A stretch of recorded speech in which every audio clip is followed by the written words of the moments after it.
Hi, Nancy here with some more nature notes.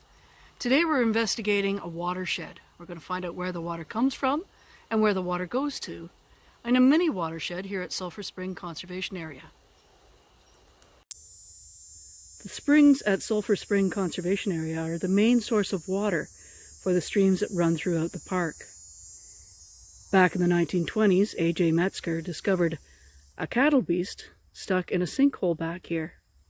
He decided to widen the spring area so that more water could flow. Now the water flows 27 bathtubs full every minute, and the water stays at 9 degrees Celsius. The reason why he wanted to do that, he wanted to start a trout hatchery here on the property, but he soon discovered it wouldn't work. As the water comes up through an aquifer underground, it passes through a pocket of sulfur gas. There's bacteria that's in this water that feeds on the sulfur gas. Bacteria is that white cobweb-looking material moving in the current, as well as the black material moving in the current. Another view of the spring at Sulphur Spring Conservation Area. Back in 2011, even this water turned the color of milk, as something shifted underground and a tremendous amount of silt was released throughout this spring and the new spring that sprang up. Since then, the water could be super clear like it is today, or even cloudy, a little bit like milk, depending on what's going on underground. Surface runoff, water that travels across the surface of the ground, carries with it any contamination that's on top of the ground. So this water would not be good to drink. There are 36 waterfalls between the spring and where the trout ponds are. Each time the water goes over one of the waterfalls, oxygen gets into the water and some of the sulfur gas gets out. Once the stream has come over a number of waterfalls, green plants like algae and different types of plants growing in the water are evident, as well as those on top of the water. So the water has enough oxygen for green plants to survive in the water once more. Many smaller streams or tributaries have joined the main stream by the time the water reaches the main bridge at Sulphur Spring Trail.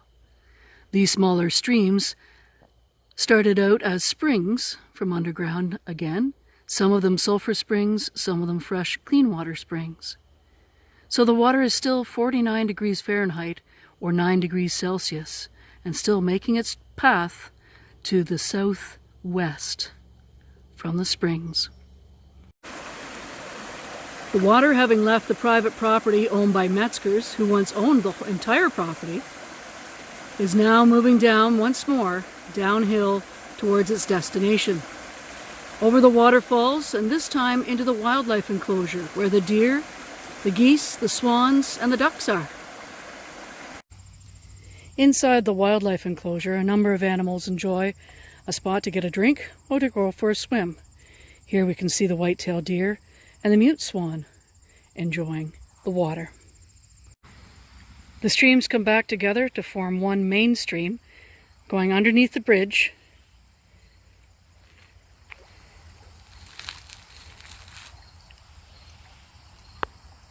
and towards the trout ponds. Trees and bushes over the stream help provide shade, which helps to keep the water cool and provide hiding places for many different species of animals. Fresh, clean, cold water is constantly entering the trout ponds. Rainbow trout, like all salmonoid species, need lots of oxygen to survive. By the time the water has reached this pond, the water has traveled down 3 meters from where the spring is down to where these ponds are. And it's traveled over 36 waterfalls, allowing more oxygen to get in and some of the sulfur gas to get out. Metzger's plan was to have a trout hatchery here on the property. So he hired men back in the 1920s with shovels and teams of horses to dig the ponds, the stream network throughout the park.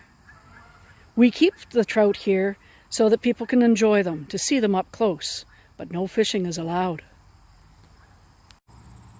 The stream empties into a huge pond, man-made pond,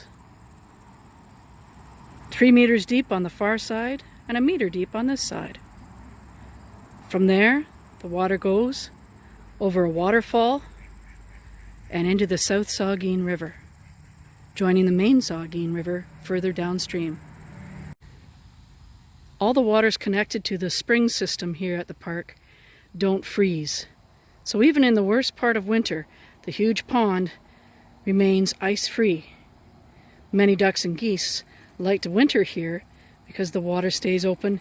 It's a good spot for them to sleep, away from predators.